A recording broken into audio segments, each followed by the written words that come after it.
가장 귀하고 소중한 우리 주님을 함께 찬양합시다.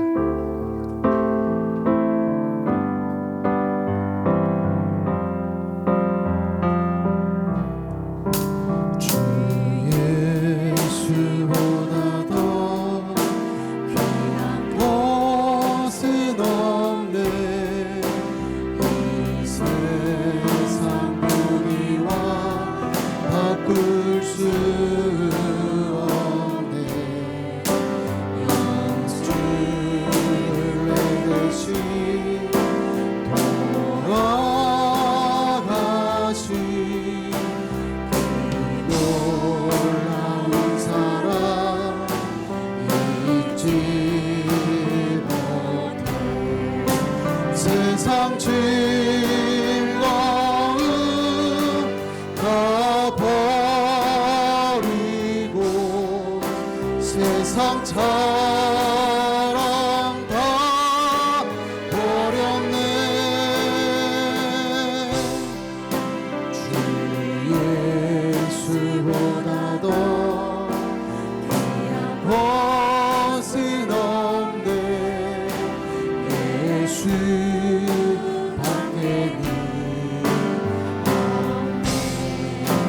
예수보다도 주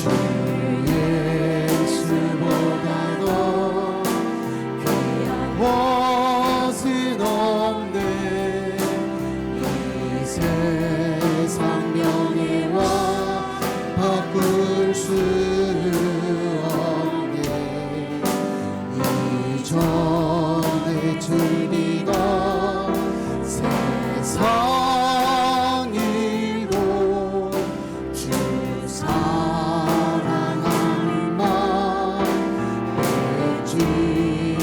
세상 즐거움 세상 즐거움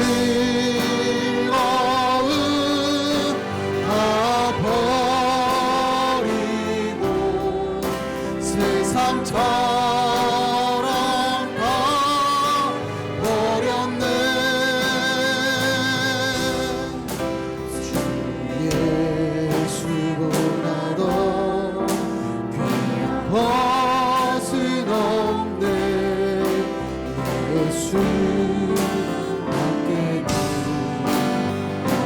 주 예수보다도 귀한 것은 없네. 주 예수보다도 귀한 것은 없네. 이 세상 행복과 바꿀 수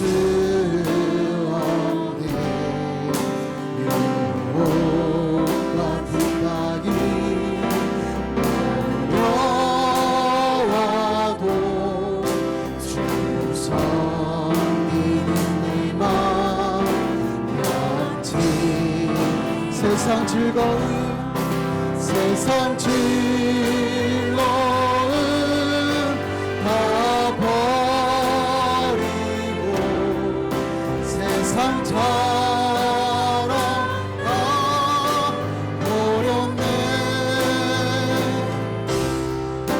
주 예수보다도 귀한 것은 없네. 예수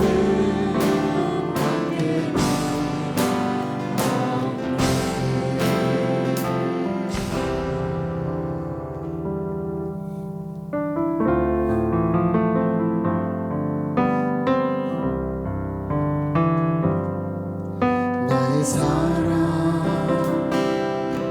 너는 어여쁘고 참 귀한 오늘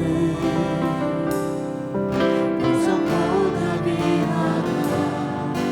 내가 사랑스럽지 않은데 너를 온전히 사랑하고 너와 함께하여 돌아왔노.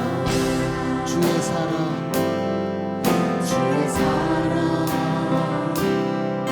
그 사랑은 결코 변치 않아. 모든 이들 돌보시네. 푸른 나를 못 고치시네. 주의 말씀이 신실해. 스스가 없으니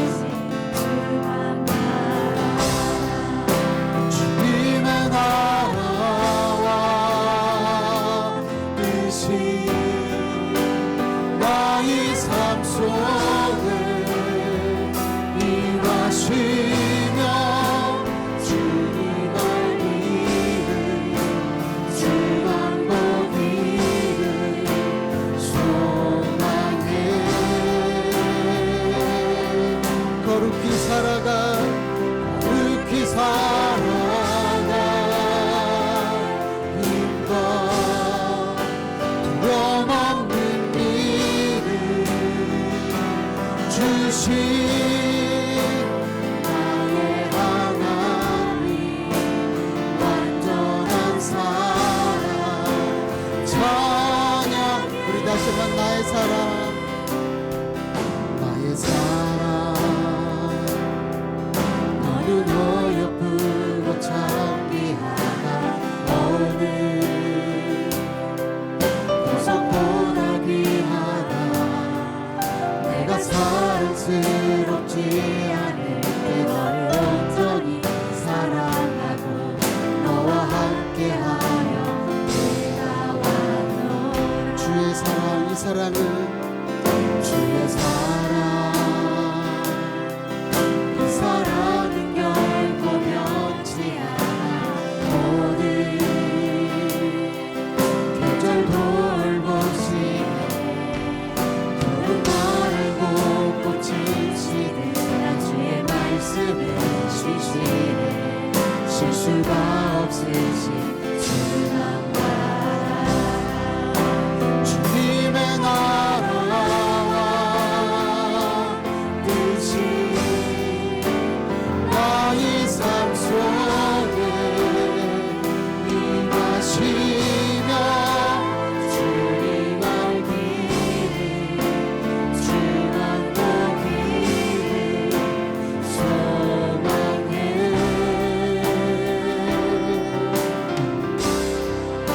거룩히 살아가 힘과 두려움 없는 믿음 주신 나의 하나님 완전한 사랑 우리 다시 한번 선포합시다 주님의 나라와 주님의 나라와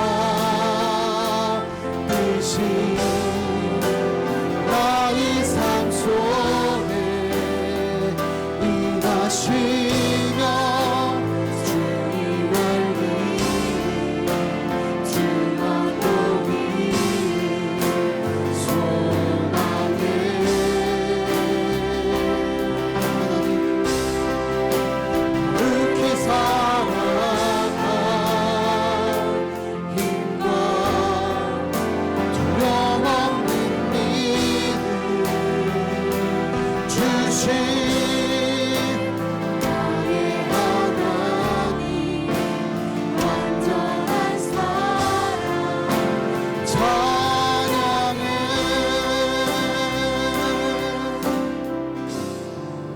주님 나를 부르시니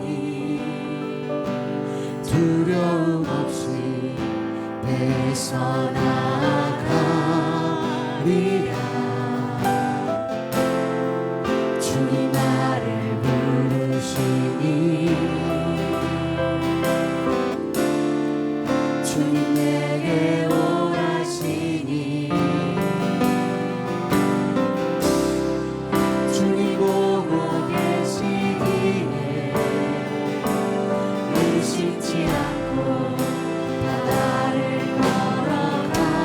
걸어가리라 주님 보고 계시기에 주님 여기 계시기에 주님 여기 계시기에 이 깊은 바다가 반석이 되고 주님 여기 계시기에 반석이 내가 걸어가리라 주님 여기 계시기에 저 거친 파도가 반석이 되고 주님 여기 계시기에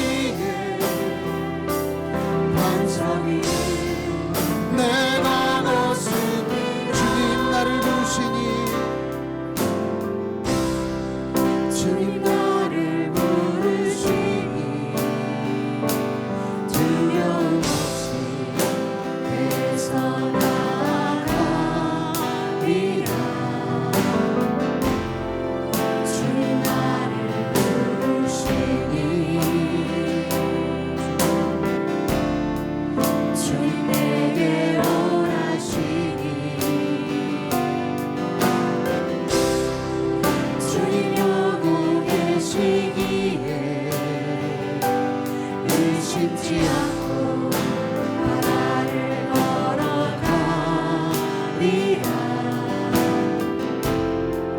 주님 보고 계시기에 주님 여기 계시기에 주님 여기 계시기에 이 깊은 바다가 반석이 되고 주님 여기 계시기에 반석 위에 내가 걸어가리라. 주님 여기 계시기에 저 같이 파도가 반석이 되고 주님 여기 계시기에 반석 위에 우리 다시 한번 선포합시다. 주님 여기 계시기에 아멘. 주님 여기 계시기에 이 깊은 바다가 반석이 되고 주님 여기 계시기에 반석 위를 내가 걸어가리라.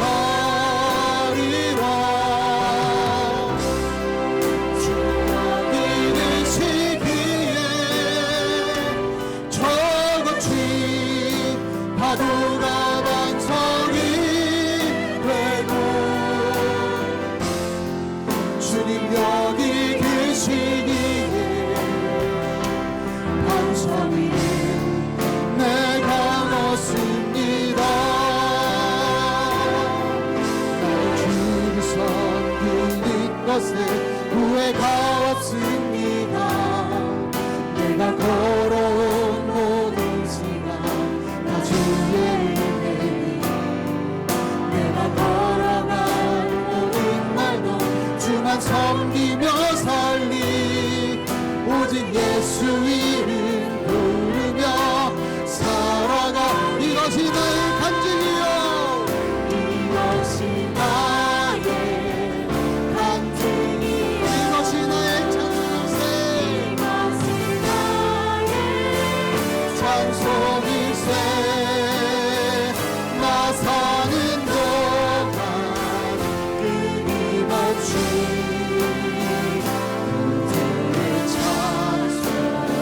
우리 다시 한번 선포합시다.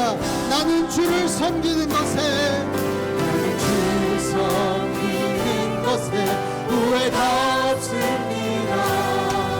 내가 걸어온 모든 시간 다 주의 은혜니 내가 걸어간 모든 날도 주만 섬기며 살리 오직 예수 이름 부르며 살아. 이것이 나의 간증이요 이것이 나의 간증이요 아멘. 이것이 나의 찬송일세. 나 사는 동안 끊임없이 주를 찬송. 우리 다시 한번 선포합니다. 이것이 나의 간증이요 이것이 나의 간증이요 이것이 나의 찬송일세. 나 사는 동안 끊임없이 우리 다같이 일어나서 다시 한번 고백합시다. 이것이 나의 간증이요 이것이 나의 간증이요 이것이 나의 찬송일세. 나 사는 동안 끊임없이 주를 찬송하리로다.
하나님 앞에 서면 우리의 겉모습이 아니라 우리의 마음이 드러납니다. 우리가 드러내지 않으려 했던 죄와 상처, 하나님은 이미 모든 것을 다 알고 계십니다. 그러나 하나님은 정죄하기보다 용서하기 원하십니다. 우리를 안아주기 원하십니다. 지금 이 시간 주님 앞에 우리의 마음을 열고 회개하며, 주님, 이 시간 우리에게 깨끗한 영을, 깨끗한 마음을 새롭게 하여 주시옵소서. 참회의 기도로 나아갑시다. 하나님, 우리를 안아주시고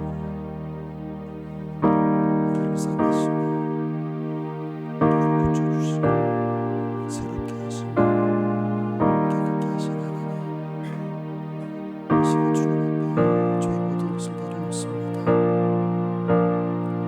이 시간 우리의 마음을 열고 주님 이름으로 부릅니다. 주님 앞에 회개합니다. 이 시간 저희를 다스럽게 하여 주시옵소서. 정결한 마음과 정직한 영을 하나님 허락하여 주시옵소서. 주님 앞에 거룩한 예배자를 다시 서게 하여 주시옵소서. 주님, 그렇게 기도했습니다. 내 모습 이대로, 내 모습 이대로 주 받아 주소서. 날 위해 돌아가신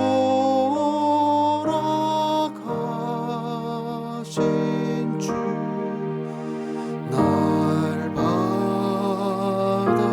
주소서.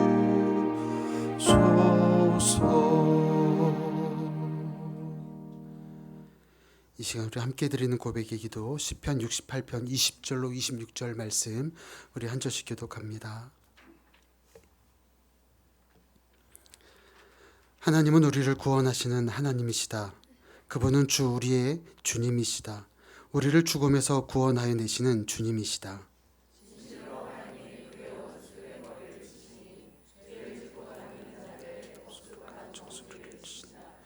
주님께서 말씀하신다. 내가 내 원수들을 바산에서 내려오고 바다 깊은 곳에서 그들을 끌어올 터이니 원수들의 피로 바르시고 내 집에 할 것이다. 하나님, 주님의 행진하심을 모든 사람이 보았습니다. 나의 왕, 나의 하나님께서 성소로 행진하시는 모습을 그들이 보았습니다.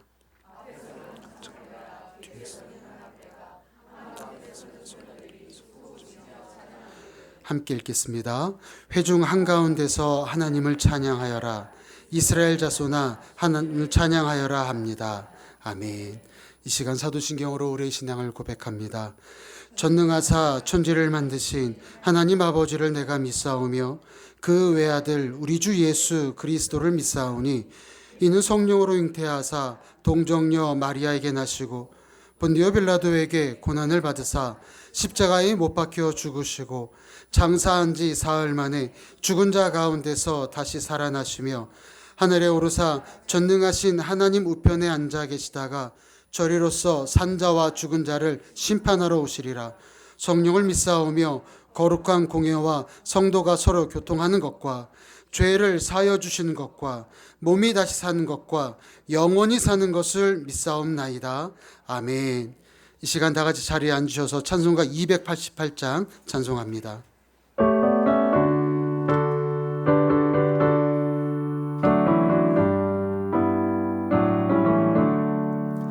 예수를 나의 구주 삼고 성령과 피로써 거듭나니 이 세상에서 내 영혼이 하늘의 영광 누리도다. 이것이 나의 간증이요 이것이 나의 찬송일세. 나 사는 동안 끊임없이 구주를 찬송하리로다. 온전히 주께 맡긴 내 영 사랑의 음성을 듣는 중에 천사들 왕래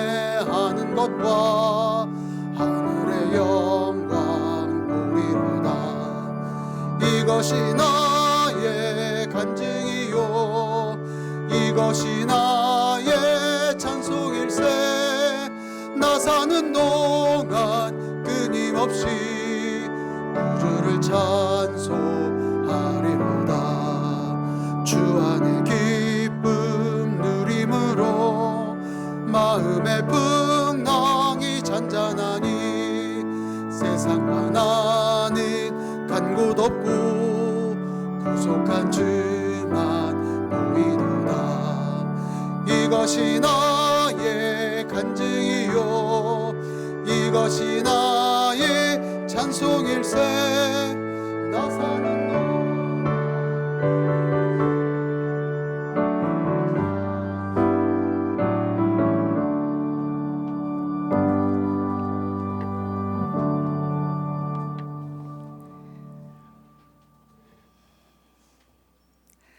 사랑과 자비가 풍성하신 하나님 아버지, 오늘도 주님의 날을 허락하시고 예배의 자리에 저희를 불러주심에 감사합니다. 할렐루야. 내가 정직한 자들의 모임과 회중 가운데에서 전심으로 여호와께 감사하리로다. 여호와께서 행하시는 일들이 크시오니 이를 즐거워하는 자들이 다 기리는도다. 주님을 향한 찬양이 우리의 입술에서 끊이지 않게 하시고 이 시간 드려지는 모든 찬양과 기도가 주님께 드려지는 향기로운 예물이 되게 하옵소서. 주님, 지난 한 주간의 삶 속에서도 보이지 않는 곳에서 우리를 인도하신 주님의 은혜에 감사를 드립니다. 좋을 때나 어려울 때나 늘 함께 하시는 주님, 우리의 인생을 선하신 뜻으로 이끌어 주셔서 감사합니다. 때로는 주님께 감사하기보다 염려와 불평으로 시간을 보낼 때가 많았습니다. 주님, 우리의 부족함을 용서하시고 이 시간 진정한 감사의 마음을 회복하게 하옵소서. 좋은 계절 가을에 말씀 집회를 위해 귀한 말씀을 전해주실 노진산 목사님께 하나님의 지혜와 능력을 덧입히시어 선포되는 말씀이 우리의 영혼의 생명이 되게 하시고 그 말씀으로 우리의 삶이 변화되게 하옵소서. 예수 봉단교회를 사랑하시는 주님, 이 공동체가 감사와 찬양이 넘치는 공동체가 되게 하옵소서. 예배를 위해 섬기는 이들의 수고를 기억해 주옵소서. 이 시간 드려지는 모든 예배와 찬양의 자리에 주님 친히 임재하여 주시고 예배드리는 성도 한 사람 한 사람의 마음속에 하늘의 위로와 소망을 부어 주옵소서.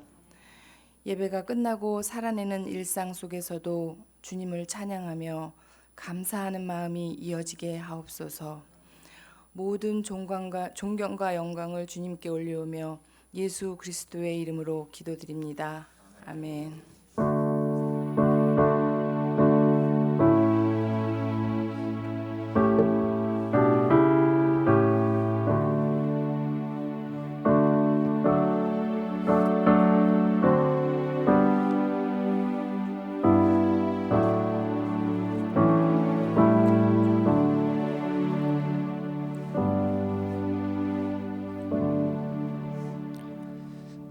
찬양하면서 봉헌하겠습니다.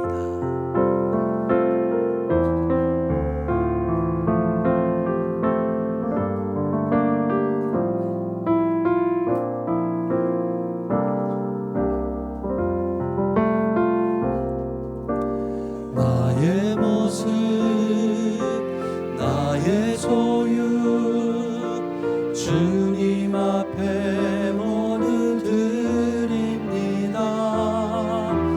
모든 아픔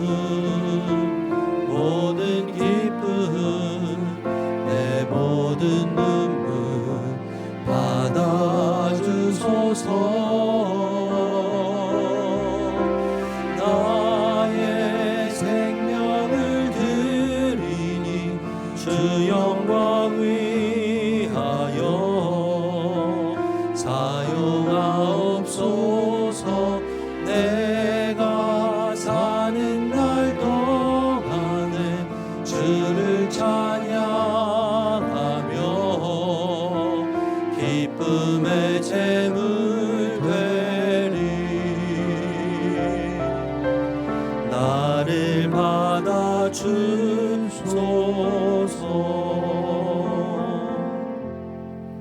하나님 아버지, 언제나 신실하심으로 우리의 현실을 뛰어넘어 동행하시고 이끄시고 인도하심을 감사드립니다. 11월 한 달 시작하게 하신 것도 감사하며 또 한 해를 여기까지 달려오게 하신 은혜를 기억하며 감사드립니다. 하나님, 아들을 아낌없이 내어주신 그 긍휼과 자비가 우리의 일상을 해석할 수 있도록 날마다 이끌어 가심을 감사드립니다. 그 긍휼과 자비가 우리 삶의 기준이 되게 하시고 그 자비와 긍휼에 반응하는 저희들이 되게 하여 주시옵소서. 오늘도 이번 한 주도 나를 살리시고 또 나를 이끄실 것을 신뢰합니다. 이 세상의 법을 뛰어넘어서 하나님의 법과 말씀을 기준으로 삼아 그 법과 말씀을 따라 갈 때 누리게 되는 즐거움, 기쁨이 무엇인지를 더 깊이 알 수 있도록 우리에게 깨달음을 허락해 주시옵소서. 주님 안에서만 누릴 수 있는 기쁨과 평안으로 이 시간 우리를 가득 채워주시고 주님으로 만족하고 주님으로 배부른 시간이 될 수 있도록 하나님 함께하여 주시옵소서. 그리하여 이번 한 주 어디를 가든지 예수님의 향기가 되는, 예수님의 냄새가 나는 삶을 살아내도록 하나님 우리에게 힘을 주시고 은혜를 강력하게 부어주시옵소서. 그렇게 이끄실 주님께 감사드립니다. 주님을 찬양합니다. 사랑합니다. 예수님의 이름으로 기도드립니다. 아멘. 감사합니다. 우리 옆에 계신 분하고 한번 인사할까요? 예수님이면 충분합니다. 네, 우리 옆에 계신 분들하고 인사했으니 건너편에 계신 분들하고 성령님이면 충분합니다. 아멘. 감사합니다. 교회 소식 여러분 전해드리겠습니다. 주보 참고해 주시고요. 11월 12월호 큐티책 로비에서 구입하실 수 있습니다. 꼭 구입하시기를 바라고요. 오늘 말씀 전해주신 노진환 목사님 감사드리고요. 지금 이제 한국에 오신 지 며칠 안 되셔서 시차 적응이 많이 좀 어려우신데 밤낮이 사실 바뀌어 있는 그런 상태에 계시는데 그래도 오늘 또 말씀 전하시기 위해서 좀 저희 일찍 오셨어요. 저희 교회를 위해서 일찍 오셔서 말씀 전해주시는데 우리 목사님께 다시 한번 감사의 말씀 전해드리고 오후 1시 45분에도 식사 하고 저희 목장 모임을 연합으로 모여서 함께 드리니까 여러분 꼭 함께 참석하셔서 하나님 주신 은혜들을 풍성히 누리셨으면 좋겠습니다. 세례학습식 지난주에 짧게 광고 드렸는데요. 로비에 가시면 신청서 있습니다. 그래서 목자분들이 좀 확인해 주시고 부모님들이 좀 확인하셔서 세례학습 신청할 수 있도록 교육이 3주간 진행됩니다. 날짜 일정 있으니까 여러분 꼭 참고해 주시기 바랍니다. 그리고 추수감사주일이 11월 16일이에요. 15일 토요일인데 오후 4시까지 그 과일이나 그 추수 열매들 가져오시면 저희가 이쪽에 이렇게 디스플레이해서 또 추수감사절을 우리가 감사한 마음으로 함께 드릴 수 있도록 하겠습니다. 네, 그리고 힐링 콘서트 블레싱데이 11월 15일 토요일 11월 16일 주일 진행된다는 거 기억하시고 한 60여 분 정도 이렇게 전도 대상자로 우리 성도님들이 이렇게 기록하셔가지고 내주셨는데 토요일 주일 함께 식사도 좀 하시고 그리고 교회에서 또 선물 준비 작은 거 선물 준비하지만 또 우리가 같이 좀 사랑을 나누는 시간을 갖겠습니다. 풍성한 시간이 될 텐데 기대하는 마음으로 전도 대상자 가족 이웃을 마음껏 좀 초청해서 함께 또 복되고 행복하고 따뜻한 시간이 될 수 있기를 바랍니다. 다른 내용은 주보를 참고하시면 되겠습니다. 오늘 함께 나눌 말씀이에요. 말씀 순서를 좀 제가 미스를 해서 순서가 좀 바뀌었어요. 그래서 오후에 있는 말씀, 웃음을 오전에 우리 같이 좀 듣고요. 말씀을 나누고요. 그리고 울음을 오후에 같이 나누도록 하겠습니다. 먼저 창세기 18장 1절에서 15절 말씀입니다. 우리 같이 조금 긴 말씀이지만 같이 읽도록 하겠습니다.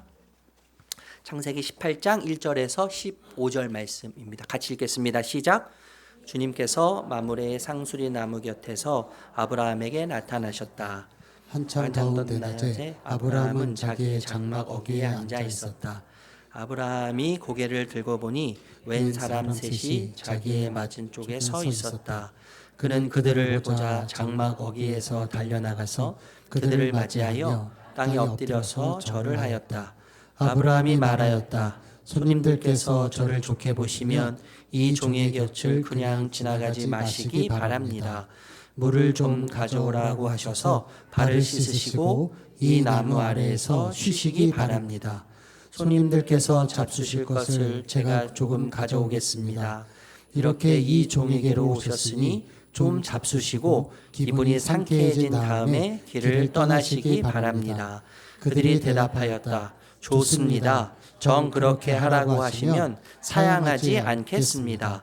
아브라함이 장막 안으로 뛰어들어가서 사라에게 말하였다. 빨리 고운 밀가루 세 스아를 가지고 와서 반죽을 하여 빵을 좀 구우시오. 아브라함이 짐승 떼가 있는 대로 달려가서 기름진 좋은 송아지 한 마리를 끌어다가 하인에게 주니 하인이 재빨리 그것을 잡아서 요리하였다. 아브라함이 엉킨 적과 우유와 하인이 만든 송아지 요리를 나그네들 앞에 차려놓았다. 그들이 나무 아래에서 먹는 동안에 아브라함은 서서 시중을 들었다. 그들이 아브라함에게 물었다. 대개 부인 사라는 어디에 있습니까? 아브라함이 대답하였다. 장막 안에 있습니다.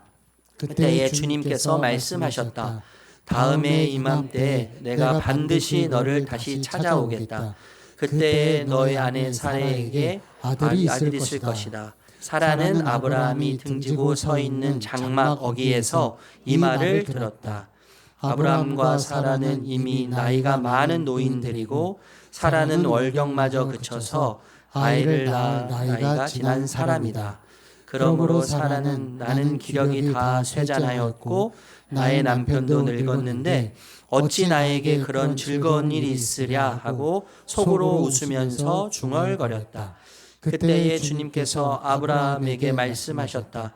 어찌하여 사라가 웃으면서 이 늙은 나이에 내가 어찌 아들을 낳으랴 하느냐? 나 주가 할 수 없는 일이 있느냐? 다음 해 이맘때 내가 다시 너를 찾아오겠다. 그때에 사라에게 아들이 있을 것이다. 사라는 두려워서 거짓말을 하였다. 저는 웃지 않았습니다. 그러나 주님께서 말씀하셨다. 아니다, 너는 웃었다. 아멘. 제가 몇 주 동안 우리 목사님에 대해서 좀 소개해 드렸는데요. 하나님께서 주실 말씀을 우리가 기대하면서 보내주신 하나님께 감사하고 또 우리 목사님 환영하면서 사랑의 마음을 담아서 박수로 우리 목사님 환영하겠습니다.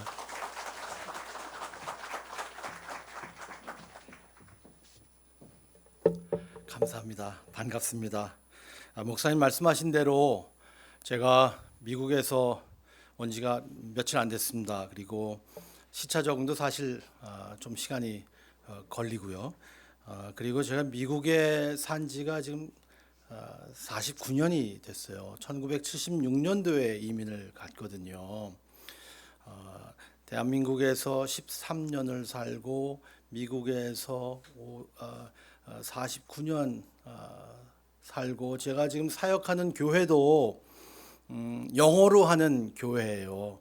저희 교회 장로님들 뭐 좀 조금 저희 교회 그 문맥이나 컨텍스트를 알려드리면 저희 교회 장로님들이 두 분은 백인, 세 분은 중국인, 한 명은 한국인 그런 교회예요. 그래서 영어로 설교하고 영어로 사역하는 그런 교회에서 25년 동안 사역을 하고 있는데 뉴욕에서 여기 그 화성 봉담에 와서 같이 설교를 하는데 여러분들이 제 말을 알아들으실까 하는 의심이 아직도 있고 확신이 안 생깁니다. 가끔가다 영어로 하고 막 이렇게 될 텐데요. 제가 어떻게 한국말이 부족해서 죄송하지만 미국에서 너무 오래 살았어요. 저를 이렇게 불러주셔서 너무나 감사합니다. 우리 이상민 목사님 감사드리고 또 오늘 찬양해 주신 우리 찬양팀 기도해 주신 김정선 집사님 그리고 섬기신 모든 분들 너무나 감사드려요. 이렇게 개척교회 함께 예배드릴 수 있고 이런 분위기에서 같이 예배할 수 있는 이게 너무 특권이고 또 이렇게 설교할 수 있도록 해주셔서 너무나 감사합니다.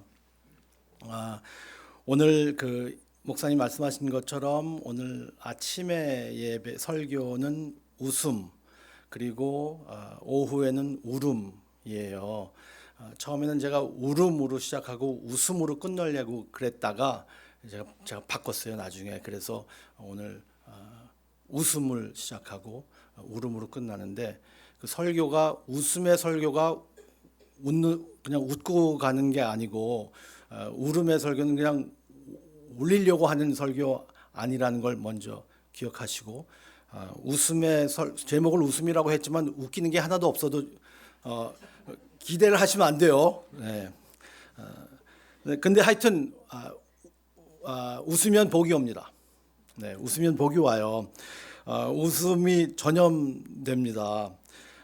누군가 이렇게 크게 웃으면 따라 웃게 되고, 그리고 리액션이 좋지 않은 사람들도 약간의 미소를 질 때도 있습니다. 웃는 것이 건강에 좋고 웃음이 인생에 도움이 된다고 말하는 사람들이 많이 있거든요. 그래서 사람들은 아마 유머 있는 사람들을 좋아하는 것 같아요.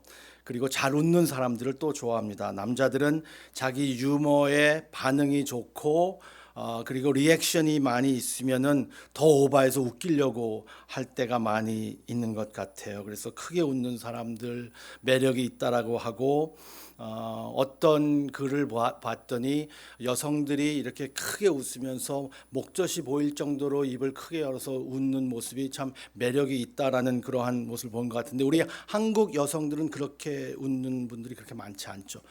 그리고 저희 세대나 뭐 이런 분들은 꼭 입을 가리고 저희들은 항상 웃었었죠. 그런데 여하튼 웃는 모습이 무척 보기 좋습니다. 그런데 웃음에는 여러 종류의 웃음이 있는 것 같아요. 제가 좀 찾아봤더니 가가대소라는 웃음이 있대요. 그게 껄껄 웃음이래요. 그리고 가소, 거짓 웃음, 건소, 건성으로 웃는 웃음, 좀 아까 여러분들이 보여주신 거. 그리고 경소, 남을 업신여겨서 웃는 것, 냉소, 뭐 비웃는 웃음, 뭐 이런 것들 많이 있대요. 너털 웃음도 있고, 비웃음도 있고, 눈웃음도 있고, 뭐 소웃음도 있고, 쓴웃음도 있고, 억지 웃음도 있고, 찬웃음, 콧웃음, 한박웃음, 헛웃음, 뭐 여러 가지 웃음이 많이 있대요. 그런데 이 웃음이 좋다고 제가 말씀을 드렸는데, 사실 모든 웃음이 순수하고 가벼운 것이면 참 좋은데 전염이 되거든요. 그런데 모든 웃음이 그렇게 순수하고 좋은 것 같지는 않습니다. 왜냐하면 제가 이미 말씀드린 대로 비웃음도 있고 냉소도 있거든요. 교만의 웃음도 있고 불신의 웃음도 있어요. 오늘 본문을 통해서 저희들은 세 가지의 웃음을 좀 보려고 합니다. 아브라함과 사라의 이야기를 통해서 저희들이 세 가지의 웃음을 보는데, 불신의 웃음, 믿음의 웃음, 그리고 놀라움의 웃음입니다. 이 세 가지의 웃음을 좀 저희들이 말씀을 통해서 볼게요. 불신의 웃음에 대해서 저희들이 좀 보면, 여호와께서 마므레의 상수리 나무들에 있는 곳에서 나타나셔서 아브라함과 대화를 나누실 때 사라의 웃음을 가지고 이제 불신의 웃음을 저희들이 볼 수 있습니다. 근데 여기서 몇 가지 저희들이 좀 성경을 읽으면서 관찰하고 갈 수 있는 건 무엇이냐 하면, 아브라함이 손대접하기를 무척 좋아했고, 그리고 그 손님을 초청해서 대접을 합니다. 여호와께서 나타나셨는데 아브라함 보기에는 사람이 셋이 서 있는 것 같았다라고 써 있어요, 성경에. 그래서 이 말씀을 보면서 여호와께서 나타났는데 사람이 셋이 서 있는 것은 어떤 의미일까라고 해서 성경학자들이 삼위일체를 이야기하는 것이 아닐까라고 해서 이제 많은 논문을 쓰기도 한 것 같습니다. 저는 개인적으로 삼위일체로 볼 수도 있고 아닐 수도 있다라고 생각을 하는데요. 왜냐하면 오늘 여기서 주시는 이 내러티브의 이 말씀은 삼위일체의 교리를 가르치시려는 말씀이 아닙니다. 여기서 중요한 것은 삼위일체의 교리를 찾는 것이 여기에 레슨이 아니고 하나님이 직접 찾아오셨다는 것이 놀라운 일입니다. 제가 이따가 그거에 대해서 좀 더 설명을 드릴 거예요. 하나님이 직접 아브라함에게 찾아오셔서 놀랄 만한 복음을 선포하십니다. Good news, 좋은 소식, 복된 소식을 선포하시는 것이 여기에 메시지입니다. 둘째로 저희들이 볼 수 있는 것은 아브라함의 정성 어린 섬김이에요. 물과 떡을 조금 가져오겠다고 했지만 그는 사실 송아지를 준비합니다. 그래서 접대합니다. 그 당시 문화는 손대접을 잘하는 문화였었어요. 우리도 좀 그런 것 같아요. 우리 문화도 좀 그런 문화죠. 그래서 손대접을 잘하고, 제가 어릴 때 한국에 있을 때에도 저희 할머니가 지나가시는 상인이 그냥 지나가는 법이 없고 모든 분들이 저희 집에서 같이 식사했던 그런 기억이 납니다. 그래서 우리 문화도 그런 문화이고, 이 교회 와서도 뭐 우리 이상민 목사님께 너무나 큰 환대를 받고, 어제 저녁에도 우리 장모님 만나면서 얼마나 큰 그러한 환대를 받았는지 모릅니다. 아마 최고의 선물이었었던 것 같아요. 그래서 제가 저의 아내에게 막 페이스타임으로 막 자랑하고 막 그랬거든요. 이렇게 환대가 많이 있었어요. 이렇게 환대하고 아브라함이 이 손님을 대접할 때에 그 사라는 커튼 뒤에서 이 대화를 듣고 있습니다. 설거지를 하면서 했는지, 음식을 준비하면서 했는지, 어떤 일이 있었는지 모르겠지만 오늘 이 창세기 기자는 저희들에게 어떻게 설명을 하고 있냐면 그 손님과 그리고 아브라함이 대화하는 모든 그런 대화를 듣고 있었다. 그녀가 들은 것은 아들을 낳을 것이라는 하나님의 말씀이었었어요. 내년 이맘때 다시 올 건데 그때 아들을 낳을 것이다. 그 얘기를 듣는 거예요. 그 얘기를 듣고 사라는 90세 된 자기의 몸을 바라봅니다. 그녀의 머리카락이 희고, 그리고 얼굴에 주름도 느껴지고, 자기 몸이 완전히 노인이 된 그런 할머니의 몸을 보게 되죠. 그녀는 아마 뼈의 관절염을 느끼기도 했을 겁니다. 월경도 지났다고 성경은 오늘 읽은 것에서 나와 있습니다. 제 예상입니다만은 아브라함은 서로 그 사라와 부부 관계를 가진 지도 무척 오래 됐을 것입니다. 그래서 더더욱 이 말을 들은 그녀가 스스로에게 냉소적인 웃음을 짓습니다. 아무에게도 소리내지 않았지만 웃고 있는 모습이에요. 그래서 하나님께서 말씀하십니다. 여호와께서 아브라함에게 이르시되 사라가 왜 웃으며 이르기를 내가 늙었거늘 어떻게 아들을 낳으리요 하느냐. 여호와께 능치 못할 일이 있겠느냐. 기한이 이를 때 내게 돌아와오리니 사라에게 아들이 있으리라. 이 말씀을 들은 사라가 두려워했다고 성경은 기록하고 있습니다. 마음을 읽으시는 하나님 앞에 자기 자신을 발견한 거죠. 자기가 이렇게 그 얘기를 내년에 아이를 낳을 것이라는 얘기를 듣고 분명히 냉소적인 웃음으로, 불신의 웃음으로 내가 안 한다고 말도 안 되는 소리 하지 마십시오 라고 하면서 속으로 그랬지 않겠어요? 내가 지금 몸에 어떻게 아이를 낳습니까? 그 마음을 읽으신 하나님이 왜 웃고 있느냐? 내 아내가 저기서. 그래서 사라가 두려워했을 것 같아요. 자기의 속마음이 완전히 노출됐거든요. 그래서 사라가 그렇게 말합니다. 웃지 않았어요.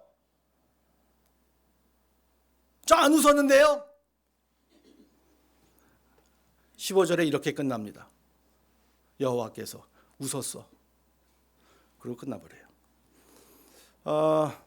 여기서 성경에서 좀 재밌는 것이 있는데요. 관찰할 만한 것이 뭐냐면은 두려워서 거짓말했다라고 성경은 이야기하고 있습니다. 분명 거짓말은 죄입니다. 그런데 우리가 신앙생활을 하고 교회를 오래 다니시는 분들을 저희들이 이야기를 나누면 우리가 죄에 대해서 이야기할 때 행위적으로 행동적인 것으로 국한할 때가 꽤 많이 있는 것 같아요. 그래서 거짓말하는 것이 죄이기 때문에 거짓말 안 하는 것이 괜찮은 것이고 그것이 옳은 것이다 라고 말한 것 맞아요. 그런데 오늘 성경에서 이야기하는 것은 그것보다 좀 더 깊이 들어갑니다. 왜 거짓말을 했는지 이유를 말해주고 있어요. 그는 두려워하여 거짓말했다라고 성경은 말하고 있습니다. 그래서 저희들이 성경을 볼 때에 그리고 우리들의 행위를 볼 때 우리 행위에는 꼭 그 행위 밑에 우리의 동기가 있듯이 죄의 밑에 죄를 저희들은 항상 봐야 되거든요. 이면적인 것을 저희들이 볼 수 있어야 돼요. 왜 거짓말을 했느냐가 중요해요. 거짓말을 했는데. 거짓말 했다도 중요하지만 왜 거짓말을 했느냐? 사라는 불신과 두려움이었었습니다.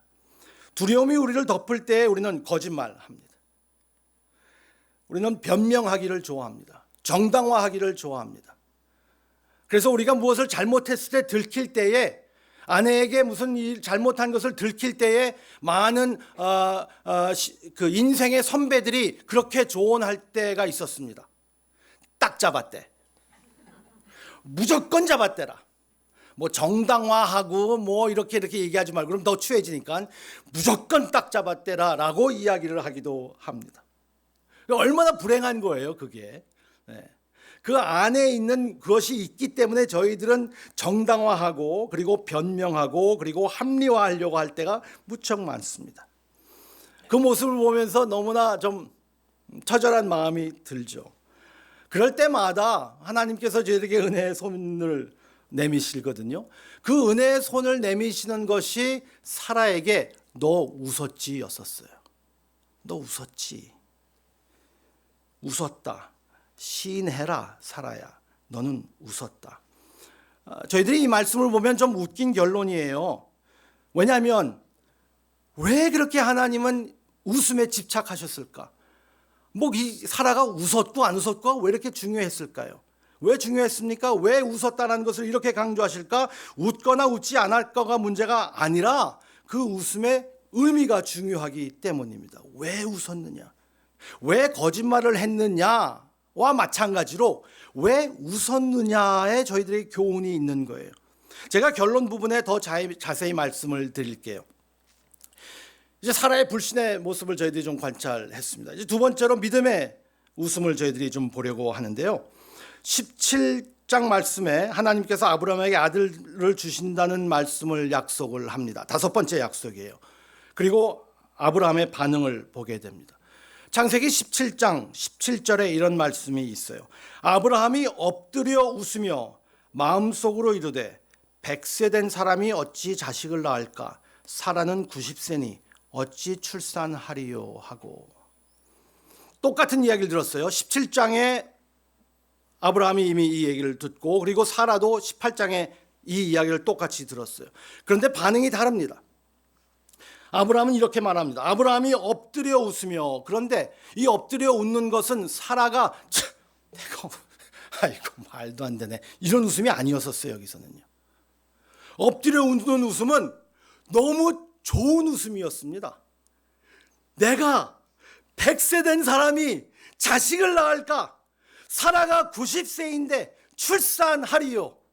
야 정말 기가 막힌 일이구나 라고 하면서 웃었다고 이야기합니다. 사라와는 다른 종류의 웃음입니다. 이것은 하나님께서 약속하신 것에 대한 기대가, 그 소망이, 그 신뢰가 가득 찬 웃음이었었어요. 세월의 황폐함과 몸의 연약함을 불구하고 하나님이 하시는 일을 기뻐하는 이 기쁨이 찬 믿음의 웃음이에요. 제가 이것을 어떻게 증명드릴 수 있을까요? 사도 바울은 이 광경을 이렇게 해석했습니다. 로마서 4장 19절부터 21절에 사도 바울이 이 장면을 해석하는 면이 나옵니다. 여러분이 성경 있으시면 한번 펴보시면 좋겠는데요. 제가 그냥 제 제 번역으로 읽을게요. 로마서 4장 19절부터 21절입니다.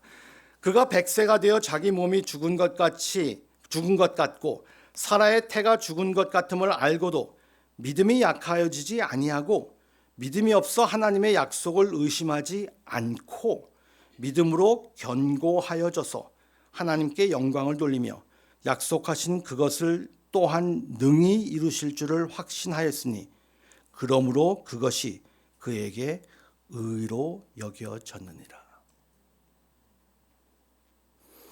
대조적인 사라의 웃음은 냉소적이고 불신의 웃음이었습니다. 그런데 이것이 이야기의 전부라면 저희들은 사라에 대해서 약간 좀 부정적인 생각을 가지고 있을지 모를 것 같아요.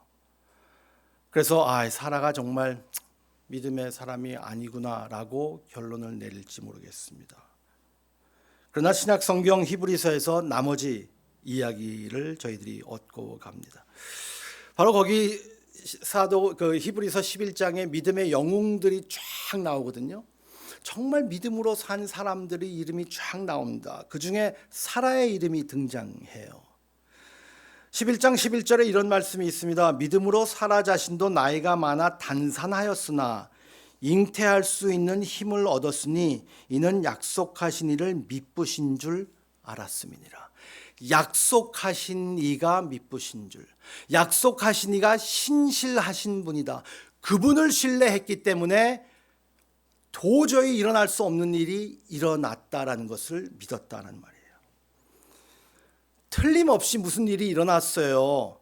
이제 그 사라가 냉소적인 웃음에서 히브리서 11장 11절에 이 히브리 기자가 사라의 모습을 재조명하는 그 기간에 중간에 무슨 일이 분명히 일어났기 때문에 사라의 이 변화를 저희들이 좀 추적해 봐야 합니다.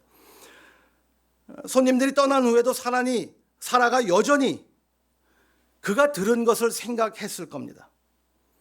특히 하나님께서 말씀하신 것에 대해서 좀 꽂혀 있었는지 모르겠어요. 하나님께 능치 못할 일이 있을까? 하나님께 능치 못할 일이 있을까? 그것에 대해서 깊은 묵상이 있었는지 모르겠습니다. 잊을 수가 없었어요. 하나님께 능치 못할 일이 있을까? 그 질문에 직면해야만 했었습니다. 하나님께 능치 못할 일이 있습니까? 주님께 어려운 일이 있습니까? 우리가 기도할 때에, 기독교인들이 기도할 때 하나님께 이렇게 기도합니다. 전능하신 하나님, 모든 것을 하실 수 있는 하나님, 하나님께 가능하지 못한 일이 있을까? 사라는 이 말씀을 하신 분을 생각하기 시작하면서 여호와께 능치 못할 일이 있겠느냐라는 질문의 힘을 느꼈습니다. 여기서 저희들은 강조점을 찾아야 합니다. 여호와께 능치 못할 일이 있겠느냐라는 것에 저희들이 어디에 강조를 둬야 될까요? 여호와께 능치 못할 일이 있겠느냐라고 읽으시겠어요? 아니면 여호와께 능치 못할 일이 있겠느냐라고 읽으시겠어요? 사라는 어디에 힘을 준 것 같습니까? 사라의 변화가 어디서 온 것 같습니까? 능치 못할 일이 없을 것이다, 다 가능하다, 이렇게 변했을까요? 아니면 사라는 여호와께, 하나님께는, 하나님을 묵상하며 하나님을 생각하며 하나님이 어떤 분이신가 하는 것을 깊이 깨달을 때에 여호와께는 능치 못할 일이 없을 것이다. 여호와께 능치 못할 일이 없습니다. 그분이 약속하셨다면, 그분이 말씀하셨다면 이루어질 겁니다. 왜? 그분이 말씀하셨기 때문에. 약속하신 분을 미쁘신 분으로 여겼기 때문에 믿음으로 노년에 잉태하는 기적을 받았다는 것이에요. 믿음의 본질에 대해서 정말 아름다운 교훈입니다. 믿음은 우리의 처한 상황을 넘어서 우리에게 약속하신 하나님의 성품과 그 약속을 붙잡는 거거든요. 아니, 다시 말해서 믿음은 하나님의 그 약속하신 성품과 그 하나님의 약속에 붙잡힌 바 되는 것입니다. 하나님의 약속이 저를 붙잡고 있는 것이고 하나님의 성품이 저를 붙잡고 있는 것이, 내가 붙잡는 것보다 하나님께 붙잡힌 바 되는 것. 믿음 그 자체 존재로 무슨 일이 일어난다라는 허망한 거짓말을 믿지 마시기 바랍니다. 믿음 그 자체로 어떤 일이 일어난다. 종교개혁을 일으킨 많은 사람들이, 16세기 종교개혁자들은 믿음은 물을 담는 손이요, 물을 마시는 입이요, 물을 보는 눈이라고 이야기했어요. 중요한 것은 내 손이나 내 입이나 눈이 아니라 내가 무엇을 들고 있고 무엇을 마시고 무엇을 보고 있냐라는 그것이 중요하다는 것입니다. 믿음은 하나님께서 하시는 이 일에 붙잡힌 바 되는 것이죠. 단순히 믿는 것이라는 망상에 빠지시 마시기 바랍니다. 믿음은 긍정적인 생각이 아닙니다. 믿음은 그냥 긍정적인 생각으로 믿습니다, 됩니다, 하자, 가자 화이팅 아니에요. 믿음은 약속에 근거합니다. 믿음은 불가능을 가능케 한다는 자기 체면이 아닙니다.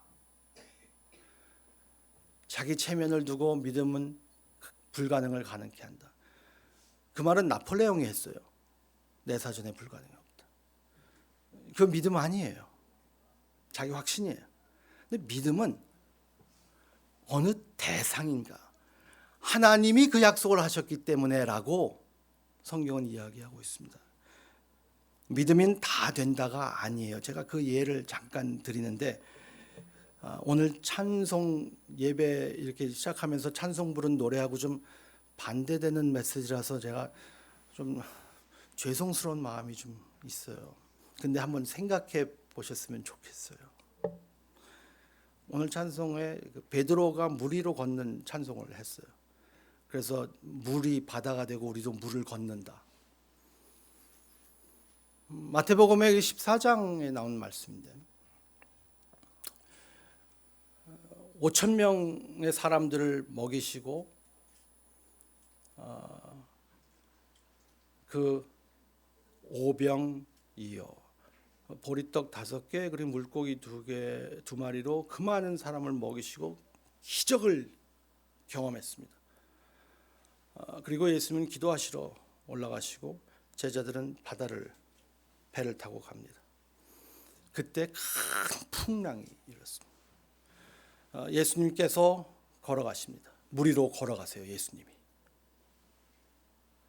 제자들이 너무 무서워서 귀신이다, 귀신이 오나 보다 라고 해서 무서워하는데 예수님이 평안하라, 나다 그러셨어요.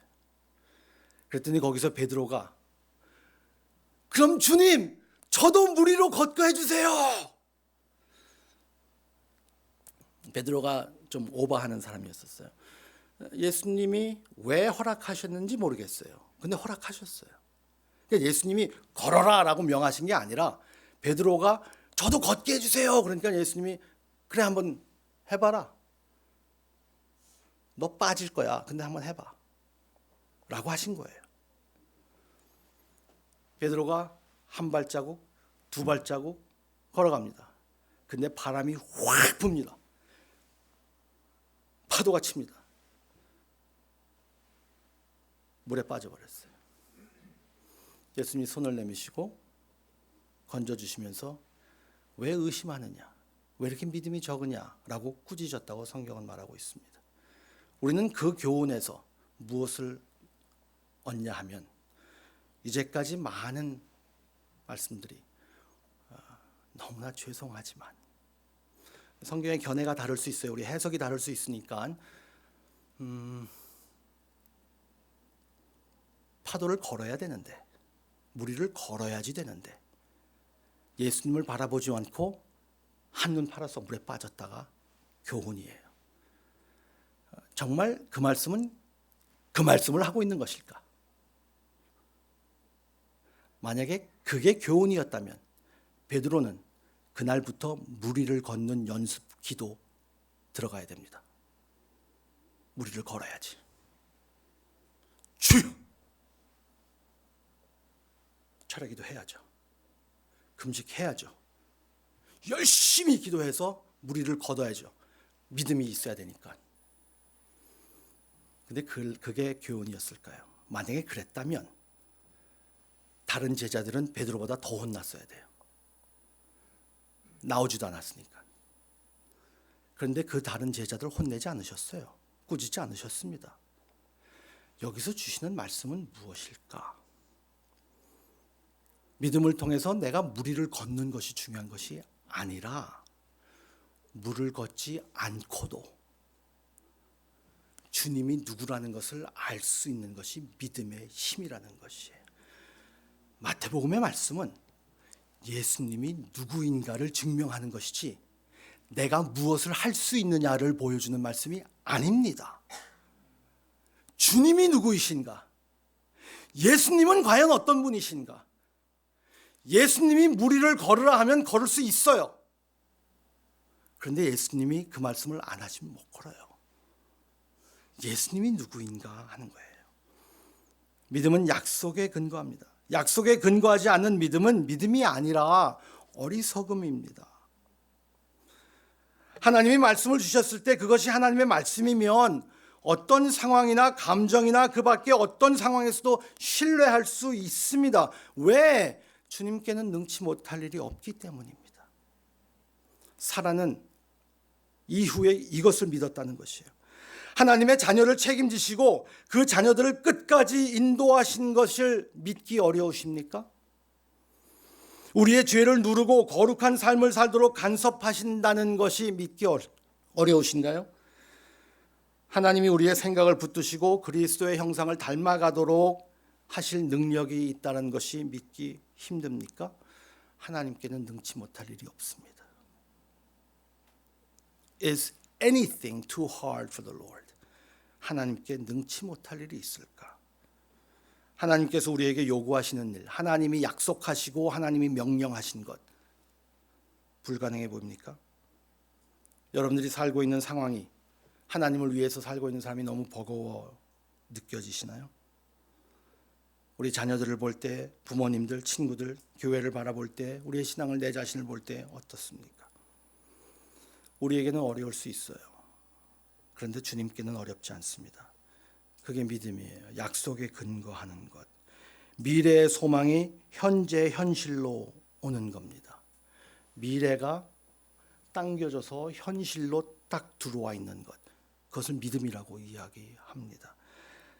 강한 믿음은 약속을 보고 하나님을 바라보는 것입니다. 여기서 하나님의 약속은 무엇이냐면 하나님께서 내가 능치 못할 일이 없겠느냐라는 이 말씀은 내가 지금 너를 저 하늘로 나르게 할 수 있어 이런 차원이 아니었었어요. 너 송아지 한 마리로 여기 있는 사람들 다 먹일 수 있도록 해줄게 이 기적을 베푸신 게 아니었었어요. 하나님의 약속, 하나님이 내게 능치 못할 일이 있겠느냐라고 말씀하신 것은 아들을 주시겠다는 약속입니다. 아들을 주시겠다는 약속. 그 약속이 무엇일까? 그 약속에 능치 못할 일이 없겠다. 마지막 놀라움의 웃음입니다. 결국 사라가 웃음으로 축복을 받았어요. 웃음으로. 여러분이 좀 의아하게 생각하실지 모를 거예요. 아니 처음에 18장에 웃음이 문제가 아니었느냐. 그래서 하나님이 그렇게 집요하게 너 웃었어. 웃었잖아. 시인해라 라고 하셨는데 하지만 사라의 웃음은 여기서 끝나지 않았거든요. 창세기 21장 6절과 7절에 이런 말씀이 있습니다. 제가 가지고 있는 번역으로 제가 읽어드릴게요. 창세기 21장 6절과 7절. 저기 나오네요. 그러면 저걸로 새 번역으로 같이 읽죠.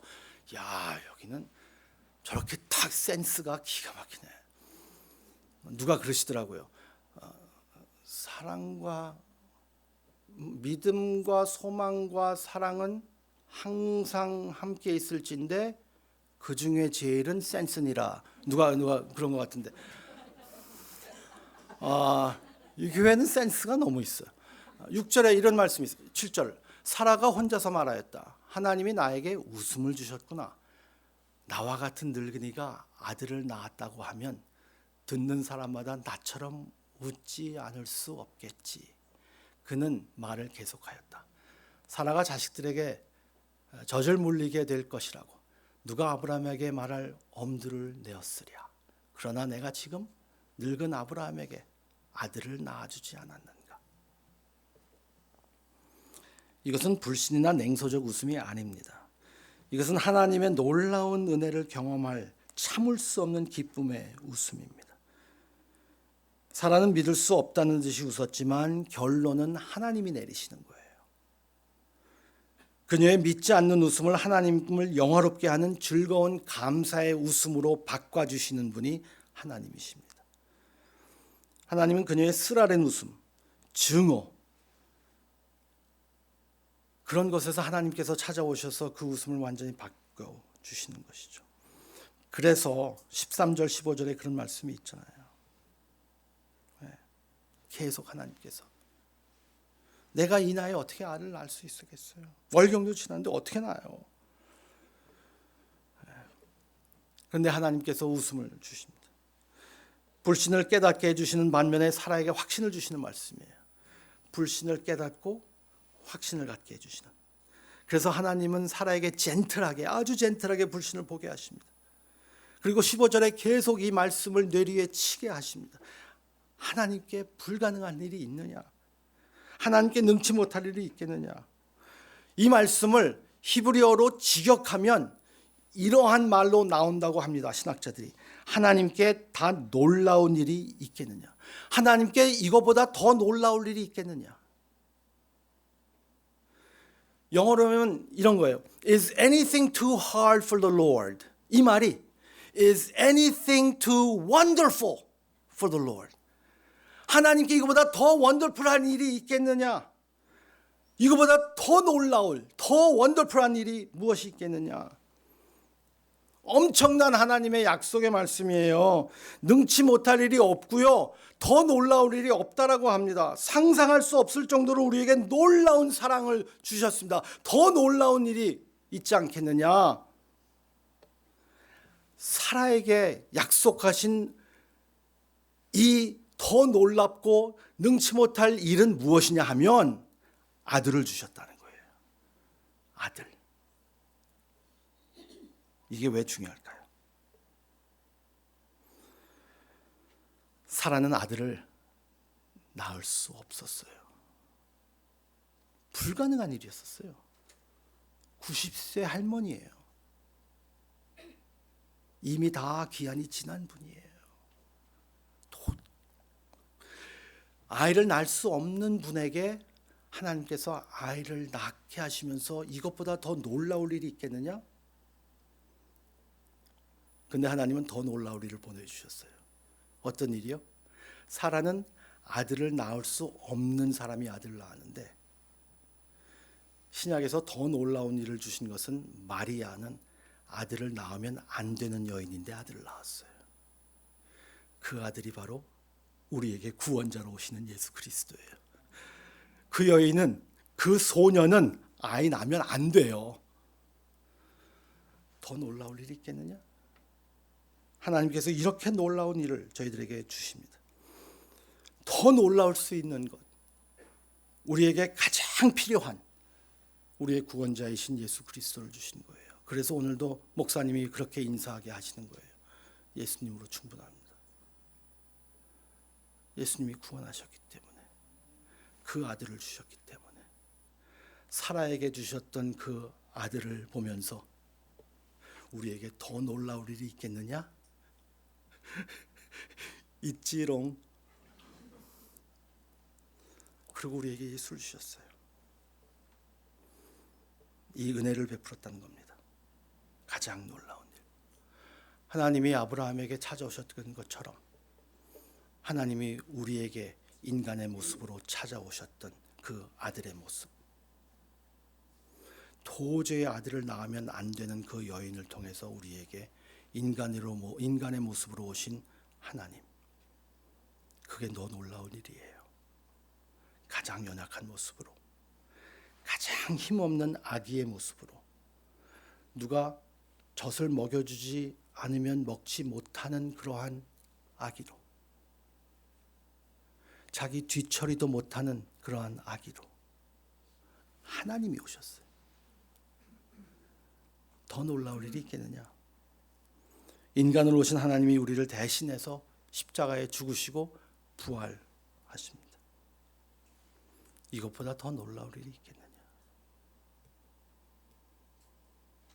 전 이것보다 더 놀라울 일이 없을 거라고 생각합니다.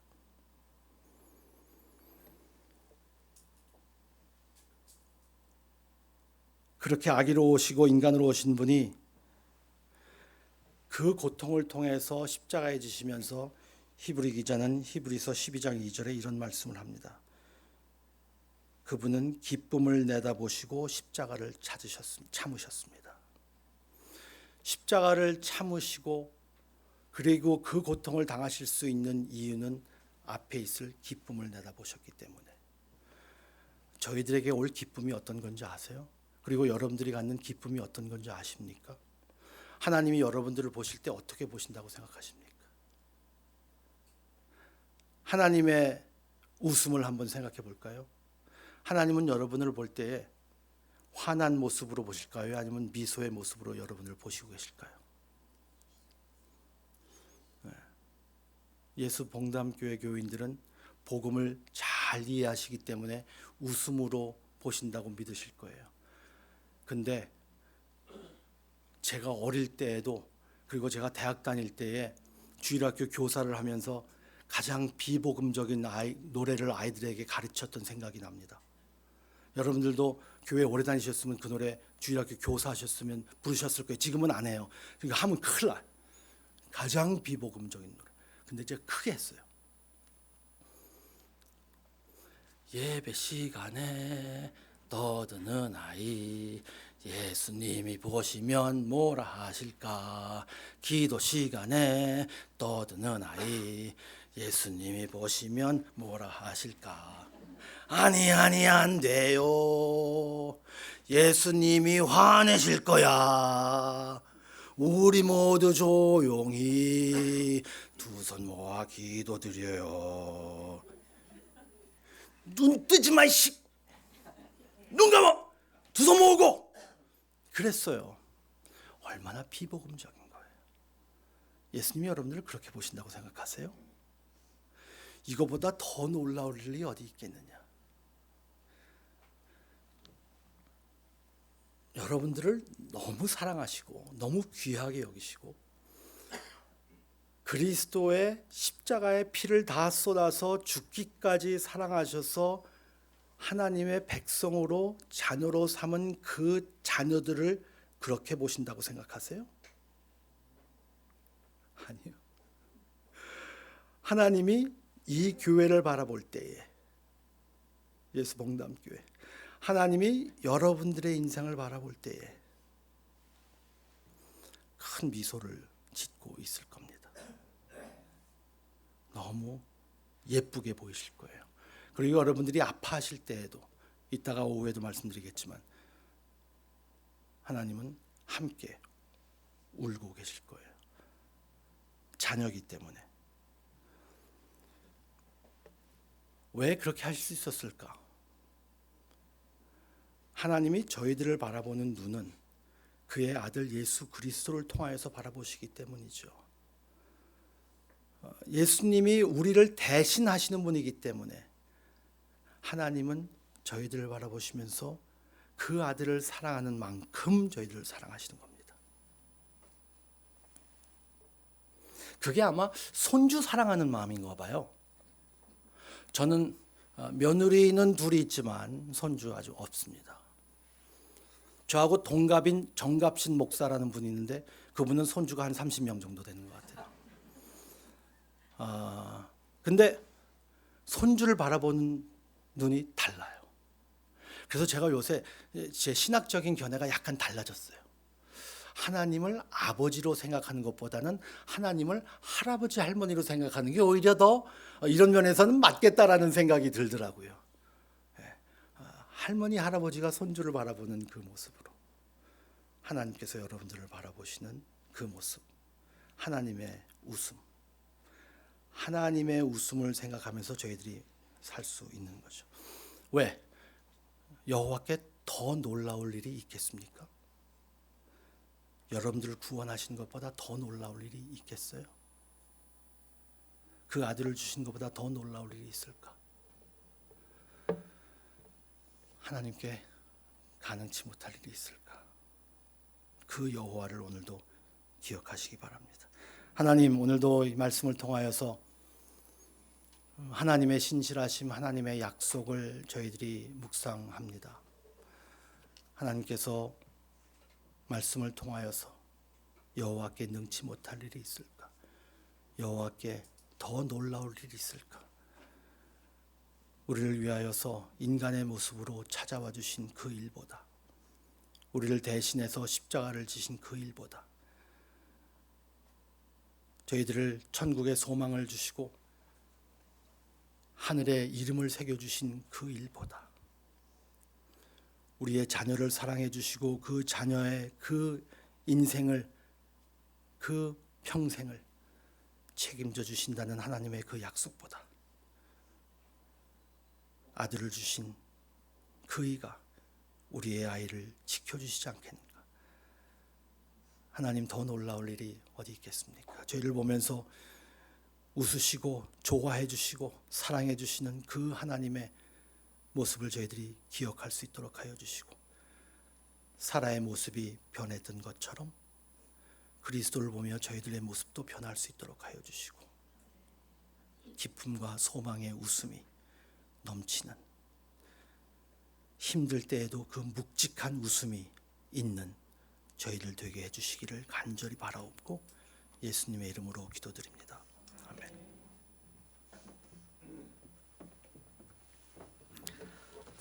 하나님께서 격려를 주시는 것 같아요. 목사님을 통해서 하나님의 격려를 저에게 주시는 것 같은데, 믿음의 크기, 우리의 믿음이 얼마나 대단하냐, 하나님을 향한 믿음의 크기가 얼마나 크냐보다 훨씬 중요한 것은 믿음의 대상이신 하나님이시죠. 그 하나님이 우리의 믿음의 크기보다 훨씬 더 위대하시고 훨씬 더 중요하십니다. 하나님께서 우리를 보시면서 우리의 모습이 어떠하든 상관없이 예수님을 통해서 보시기 때문에 항상 웃으시죠. 항상 잔잔한 미소로 우리를 응원하시고 격려하시는데, 우리가 웃을 수 있는 이유는 그 하나님 때문이죠. 우리의 믿음의 크기 때문이 아니라 믿음의 주인이시고 유일한 믿음의 대상이신 하나님 때문에, 그리고 그분이 우리에게 믿음을 주셨기 때문에, 선물로 믿음을 주셨기 때문에 우리가 하나님으로 인해 웃을 수 있다고 확신합니다. 우리 자신에게 한번 이렇게 이야기하면 좋겠는데요. 나는 하나님의 만족입니다. 나는 하나님의 기쁨입니다. 나는 하나님의 웃음입니다. 아멘. 옆에 계신 분에게도 한번 인사할까요? 당신은 하나님의 웃음입니다. 당신은 하나님의 기쁨입니다. 아멘. 우리 이 시간에 주신 말씀 생각하면서 우리 다 함께 일어나셔서 우리 찬양하겠습니다. 나는 주를 섬기는 것에 후회가 없습니다.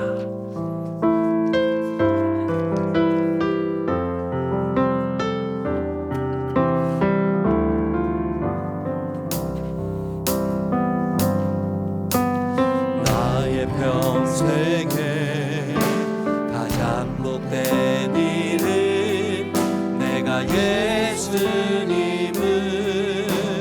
만난 것이라. 나의 평생에 가장 잘한 예수님을 주로 섬긴 것입니다. 예수님을 주로 섬긴 것. 이 세상 살 동안, 이 세상 살 동안 내가 걷는 길이 때론 험하여 넘어질 때도 주님의 강한 손이 나를 붙드십니다. 주의 강한 손이 나를 붙드시니 나는 예수님만. 우리 다시 한번 믿음으로 고백할까요? 나의 평생에 가장 복된 일은 나의 평생에 내니 예수님을 만난 것입니다. 주님 감사합니다. 아멘. 만난 것이 나의 평생에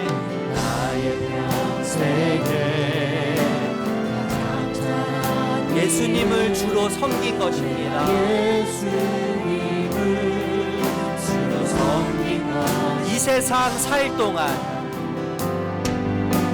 이 세상 살 동안 내가 걷는 길이 때론 험하여서 넘어질 때도 주의 강한 나를 붙드시니 나는 예수님만 주로 섬기며 나는 주를 섬기는 것에 후회가 없습니다. 나는 주를 섬기는 것에 후회가 없습니다. 내가 걸어온 모든 시간 다 주의 은혜니 내가 걸어갈 모든 날도 주만 섬기며 살리 오직 예수 이름 부르며 우리 두 손을 들고 믿음으로 고백합시다. 나는 주를 섬기는 것에 나는 주를 섬기는 것에 후회가 없습니다. 내가 걸어온 모든 시간 다 주의 은혜니 내가 걸어간 모든 날도 주만 섬기며 살리 오직 예수 이름 부르며 살아가 이것이 나의 간증입니다. 이것이 나의 간증이요 이것이 나의 산성일세 나 사는 동안 끊임없이 그들을 찬송 마지막으로 나는 주를 섬기는 것에 나는 주를 섬기는 것에 후회가 없습니다.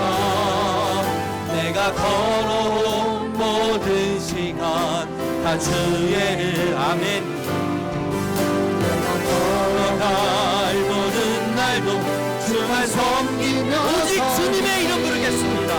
오직 주 이름 부르며 살아가리라.